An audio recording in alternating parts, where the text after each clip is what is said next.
Hello friends, విజేతలే చరిత్రను రాస్తారు అన్న విషయం అందరికీ తెలిసిందే. బట్ ఈ మధ్యకాలంలో అది మరీ ఎక్కువైపోయింది. దేశంలో చూసాము, ఇప్పుడు తెలంగాణలో కూడా దానికి సంబంధించి జరుగుతున్న రభసను చూస్తున్నాం. గత వారం రోజులుగా తెలంగాణకు సంబంధించి ఇది చాలా వేడిగా కూడా జరుగుతుంది.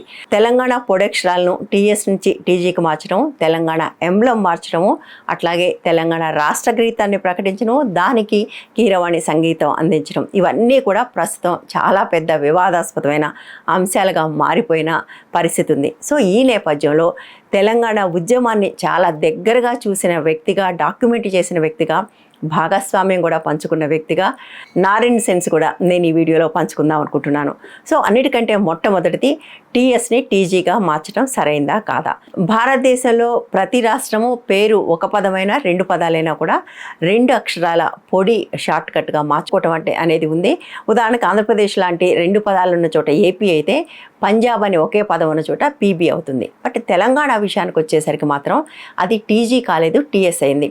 తెలంగాణ ఉద్యమం జరుగుతున్న రోజుల్లో చాలామంది తెలంగాణవాదులు తమ వెహికల్స్ మీద ఏపీ బదులుగా టీజీ అని పెట్టుకున్న చరిత్ర కూడా ఉంది. చాలామంది ఆ టీజీలు పెట్టుకోవటం, దానికి పోలీసులు ఫైన్లు వేయటం, ఇవన్నీ కూడా జరిగాయి. సో అప్పటికే తెలంగాణ వచ్చే నాటికే టీజీ అనేది అందరికీ పరిచితమైంది. కానీ తెలంగాణ రాగానే వాళ్ళు టీజీ బదులుగా టీఎస్ అని పెట్టుకున్నారు. భారతదేశంలో ఎవరు కూడా ఇప్పటివరకు అట్లా తమ పేరులో ఎస్ వచ్చేలాగా పెట్టుకోలేదు. ఎందుకంటే ఉన్న దాంట్లోంచి రెండు లెటర్స్నే పెట్టుకున్నారు. అట్లా పెట్టుకుంటే తెలంగాణ నుంచి తప్పకుండా టీజీనే పెట్టుకోవాలి. బట్ టీఎస్ అని ఎందుకు పెట్టుకున్నారో అందరికీ తెలుసు. అది టీఆర్ఎస్ లాగా సౌండ్ ఉండాలి కాబట్టి టీఎస్ పెట్టుకున్నారు అన్న విషయం కూడా మనకు తెలిసిందే. దాంతోపాటుగా తెలంగాణ వచ్చిన తర్వాత అఫీషియల్గా ఒక చరిత్రను కూడా రిలీజ్ చేశారు. దాంట్లో వాళ్ళు చాలా ఆసక్తికరంగా 1969 ఉద్యమం గురించి ప్రస్తావనే లేదు. అసలు తెలంగాణ ఉద్యమం ప్రారంభమైందే 1997 భారతీయ జనతా పార్టీ తీర్మానంతో మొదలైంది అని చెప్పారు. అది కూడా పచ్చి అబద్ధం. ఎందుకంటే 90లో నేను యూనివర్సిటీలో ఉన్నప్పుడు, టు బి ప్రిసైజ్ 94-95లో యూనివర్సిటీలో అప్పటికే తెలంగాణకు సంబంధించిన ఆకాంక్షలు, ఉద్యమ ప్రయత్నాలు కూడా ప్రారంభమయ్యాయి. తెలంగాణ స్టూడెంట్స్ ఫ్రంట్ పేరుతోటి తెలంగాణ అవసరం ఏంటి అనే దానికి సంబంధించిన భావవ్యాప్తి జరుగుతుంది. తెలంగాణ జనసభ పేరుతోటి బయట కూడా పనిచేస్తున్నారు. ముఖ్యంగా 1997లో వరంగల్ డిక్లరేషన్ పేరుతోటి ఒక మీటింగ్ జరిగింది. దాంట్లో ప్రొఫెసర్ జయశంకర్, కాళోజీ, కోదండరాం, వరవర్రావు, ఇట్లా చాలామంది హేమీలందరూ కూడా ఉన్నారు. వాళ్ళు ఒక తెలంగాణ డిక్లరేషన్ రిలీజ్ చేశారు. అందులో ప్రత్యేక తెలంగాణ ఎందుకు అవసరమో, అది ఎట్లా ఉండాలి అన్న దానికి సంబంధించిన పేపర్ రిలీజ్ చేశారు. అది చాలా విస్తృత స్థాయిలో జరిగింది. 3 రోజుల పాటు సభ జరిగి, ఆ తర్వాత జరిగిన బహిరంగ సభకు లక్షలాది మంది హాజరయ్యారు. దానికి సంబంధించిన కొంతవరకు మా ఇంటి నుంచి కూడా జరిగింది కాబట్టి నాకు ఆ విషయాలన్నీ చాలా క్లియర్గా తెలుసు. అప్పటికి కేసీఆర్ తెలుగుదేశం పార్టీలో ఉండటం మాత్రమే కాదు, తెలంగాణ డిక్లరేషన్ని ఆయన ఎగతాళి కూడా చేశాడు. రాజకీయ నిరుద్యోగులు చేస్తున్న పని అని ఇది అన్నాడు. బట్ ఆ తర్వాత తెలంగాణ మూమెంట్ ఊపందుకుంటూ ఉండడం చూసి ఒక అవకాశంగా భావించి 2001లో ఆయన తెలుగుదేశం పార్టీని వదిలేసి బయటకు వచ్చాడు. వచ్చిన తర్వాత ఈ బయట ఉన్న వాళ్ళందరూ మేధావులు, విద్యార్థులే కనుక రాజకీయ నాయకత్వం అవసరం ఉండటము, దానికి ఒక ఖాళీ కూడా ఉండటంతో దాంట్లోకి కేసీఆర్ వచ్చి కూర్చున్నాడు. ఆ తర్వాత తెలంగాణ వచ్చింది. అనేక మంది విద్యార్థుల బలిదానాలు, అదంతా మనకు తెలిసిందే. ఆ రోజుల్లో విద్యార్థి ఉద్యమాన్ని కూడా నేను చాలా దగ్గర నుంచి చూశాను. మీకు వీలైతే మన ఛానల్లో ఓ యుద్ధకాండ అని ఒక డాక్యుమెంటరీ ఉంది, చూడండి. నిజానికి కేసీఆర్ కాడి పడేస్తే ఉస్మానియా యూనివర్సిటీ విద్యార్థులు దాన్ని ముందుకు తీసుకుని వెళ్ళారు. కేంద్రం తెలంగాణ ఇస్తానని వెనక్కి వెళ్ళిన తర్వాత ఈ ఉద్యమాన్ని నిలబెట్టింది 100% విద్యార్థులే. విద్యార్థులు దీన్ని ఎప్పుడైతే తమ భుజాల మీదకు తీసుకున్నారో అప్పుడు మాత్రమే ఇది ముందుకు కదిలింది. దానివల్ల మాత్రమే రాష్ట్రం సిద్ధించింది అనేది అప్పుడు ఉద్యమాన్ని దగ్గరగా ఉండి చూసిన వాళ్ళందరికీ తెలిసిన విషయమే. కానీ కేసీఆర్కి అది ఇష్టం లేదు కాబట్టి తను అధికారంలోకి వచ్చాక తను రాయించుకున్న చరిత్రలో ఉస్మానియా యూనివర్సిటీ విద్యార్థుల ప్రస్తావనే లేకుండా చేశాడు. 97 డిక్లరేషన్ గురించి కానీ, 90ల మొదటి నుంచి కూడా విద్యార్థులు, ప్రొఫెసర్లు చేసిన కృషి గురించి కానీ, ఆ తర్వాత జరిగిన అనేక స్ట్రైక్స్, ముఖ్యంగా ఆర్టీసీ వాళ్ళు చేసినవి, తర్వాత ఉస్మానియా యూనివర్సిటీ విద్యార్థులు చేసిన అతిపెద్ద మూమెంట్, వీటికి సంబంధించిన ఏ ప్రస్తావన లేకుండా కేవలం కేసీఆర్కు సంబంధించి మాత్రమే అందులో ఉంటుంది. వాళ్ళిద్దరే తెలంగాణను తీసుకొచ్చినట్టుగా. ఆయన అనేకసార్లు నేను చావు నోట్లో తలబెట్టి తెచ్చాను అన్నాడు. బట్ నా కళ్ళ ముందు నేను చూస్తుండగా అనేక మంది పిల్లలు చావు నోట్లో తలపెట్టడం కాదు, వాళ్ళు చావుని కౌగిలించుకున్నారు కూడా. సో వాళ్ళెవరి ప్రస్తావన లేదు, ఆ తర్వాత కాలం కూడా వాళ్ళెవరి ప్రస్తావన లేకుండా నేనే నేనే నేనే అంటూ ఆయన చరిత్ర మొత్తం ఆయన చుట్టూ తిప్పుకున్నాడు. ఆయన పేరు చిరస్థాయిలో నిలబడటం కోసం బాగా పనిచేస్తున్న సెక్రటేరియట్ని కూడా నేలమట్టం చేసి, అది కూడా పాండమిక్లో ప్రజలు వెలువెల్లాడుతున్నప్పుడు ఆయన కొత్త సెక్రటేరియట్ కట్టుకున్నాడు. సో ఇది ఆయన రాసుకున్న చరిత్ర. ఆ చరిత్ర సరైందంటే ఖచ్చితంగా కాదు. ఇప్పుడు కాంగ్రెస్ వాళ్ళు రాగానే ఈ చరిత్రను వెబ్సైట్ నుంచి తీసేశారు. ఇప్పుడు మీరు అక్కడ సెర్చ్ చేస్తే ఖాళీ పేజీ తప్ప ఏమీ దొరకట్లేదు. సో ఇది చరిత్రకు సంబంధించి. ఎంబ్లంకు సంబంధించి తెలంగాణ రాష్ట్రం వచ్చిన తర్వాత ఎంబ్లం ఎట్లా ఉండాలి అన్నదానికి సంబంధించి ఏ రకమైన చర్చ జరగలేదు. నిజానికి ఉద్యమ పార్టీ అని ఉద్యమంతో వచ్చిన తెలంగాణకు ఆ తర్వాత ఉద్యమకారులు ఎవరికి కూడా సముచిత స్థానం లభించలేదన్న విషయం కూడా తెలిసిందే. కొందరిని దగ్గర పెట్టుకుని విమర్శించిన వాళ్ళందరినీ దూరంగా పెట్టడము, నిజంగా ప్రజలతోటి విస్తృతమైన సమావేశాలు కానీ చర్చలు కానీ జరపకుండా ఒక్కళ్ళే నిర్ణయాలు తీసుకోవడం అనేది కూడా 10 ఏళ్ల పాటు జరిగింది. ఎంబ్లం విషయంలో కూడా అదే జరిగింది. ఇద్దరికి ముగ్గురికి తప్ప ఎంబ్లం బయటకు వచ్చేదాకా అది ఎట్లా ఉంటుంది అన్న విషయం ఎవరికీ తెలియదు. ఇప్పుడు కాంగ్రెస్ ప్రభుత్వం ఏమైనా భిన్నంగా చేసిందా? వీళ్ళు కూడా ఏం చేయలేదు, అట్లాగే చేశారు. ఇప్పుడు సమస్య ఏంటంటే పాత ఎంబ్లంలో చార్మినారు కాకతీయ తోరణం ఉంటే కొత్త ఎంబ్లంలో అమరుల స్తూపము అశోకుడి చిహ్నము ఉన్నాయి.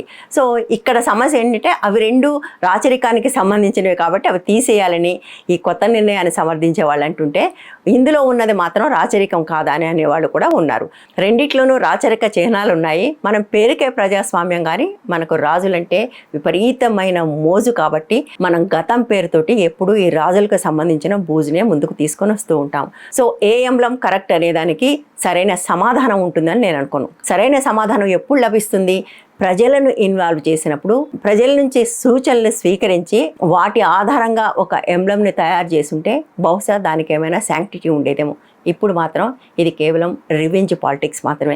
మీరు అది పెట్టారు కాబట్టి అది తీసేసి మేము ఇది పెడతాం. నువ్వు నేనే చావు నోట్లో తలబెట్టి తెచ్చాను అని చెప్పావు కదా, కాదు ఇంతమంది చనిపోయారు కాబట్టి వీళ్ళ వల్లే వచ్చిందనే విషయం ప్రస్తావించడం కోసం మేము అమరవీరుల స్తూపాన్ని ఇందులో పెడుతున్నాం అని ఈ ప్రభుత్వం ఉంటుంది. సో బేసికల్గా ఇందులో చరిత్ర పట్లను ప్రజల పట్లను గొప్ప ప్రేమ ఉందనుకోవడానికి ఏమీ వీల్లేదు. ఎంబ్లం పేరుతో కూడా ఒకరి మీద ఒకరు రాజకీయాలు చేసుకోవడమే కనపడుతుంది. ఇక రెండో విషయం రాష్ట్ర గీతం.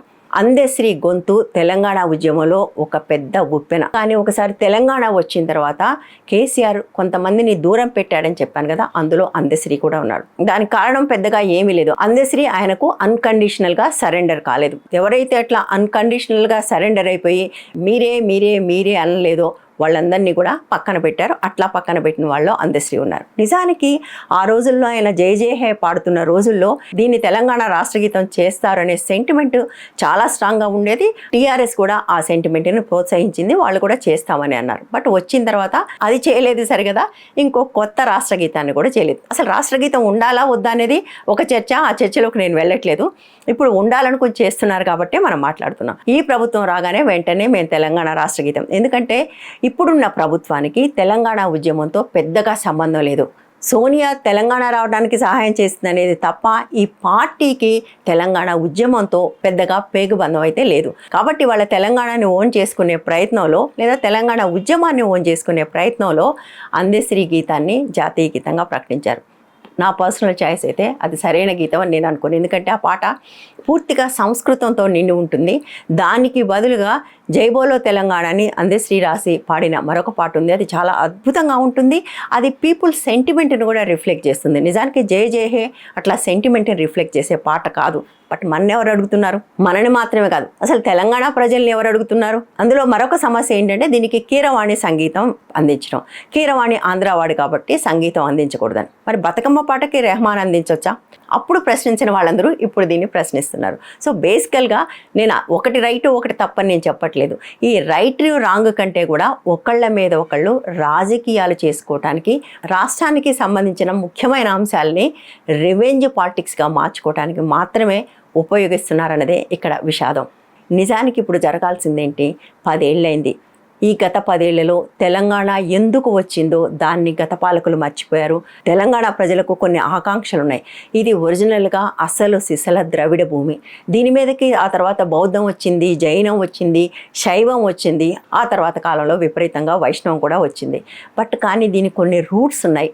ఈ రూట్స్ ఏంటి, అసలైన తెలంగాణ కల్చర్ ఏంటి, తెలంగాణ ప్రజలకు ఏం కావాలి, ఈ రాష్ట్రానికి ఉన్న భౌగోళిక సాంస్కృతిక ప్రత్యేకతలు ఏంటి, వాటిని ఎట్లా ఎత్తిపట్టాలి, ఇవి కదా మనం మాట్లాడుకోవాలి. పక్కనున్న తమిళనాడు వాళ్ళనైనా చూసి కదా మనం బుద్ధి తెచ్చుకోవాలి. అదేమీ చేయకుండా ఇటువంటి రివెంజ్ పాలిటిక్స్కి పాల్పడుతున్నారు. బహుశా 5 ఏళ్ల తర్వాత వీళ్ళు పోయి ఇంకో పార్టీ వస్తే వాళ్ళు కూడా మళ్ళీ చరిత్రను మార్చే ప్రయత్నము, ఎంబ్లమ్స్ మార్చే ప్రయత్నము, అన్నీ మార్చే ప్రయత్నం చేస్తారేమో. అది జరగకూడదని ఆశించడం తప్ప ఇంకేం చేయగలం. ఎందుకంటే ఇవాళ రేపు అధికారంలోకి వచ్చే వాళ్లకు ప్రజల మనోభావాలతోని, ప్రజల ఆకాంక్షలతోని ఏమీ సంబంధం లేదు. వాళ్ళ ఎజెండాలు వాళ్ళు తీసుకొచ్చి రుద్దటం తప్ప. కనీసం ఈ దశాబ్ది ఉత్సవాల సందర్భంగా అయినా తెలంగాణలో జరగాల్సిన సమీక్ష జరగాలని కోరుకుందాం. ఈ వీడియో కానీ మీకు నచ్చినట్లయితే లైక్ చేయండి, షేర్ చేయండి, ఛానల్ని సబ్స్క్రైబ్ చేయండి, జాయిన్ బటన్ నొక్కి మెంబర్స్గా చేరండి.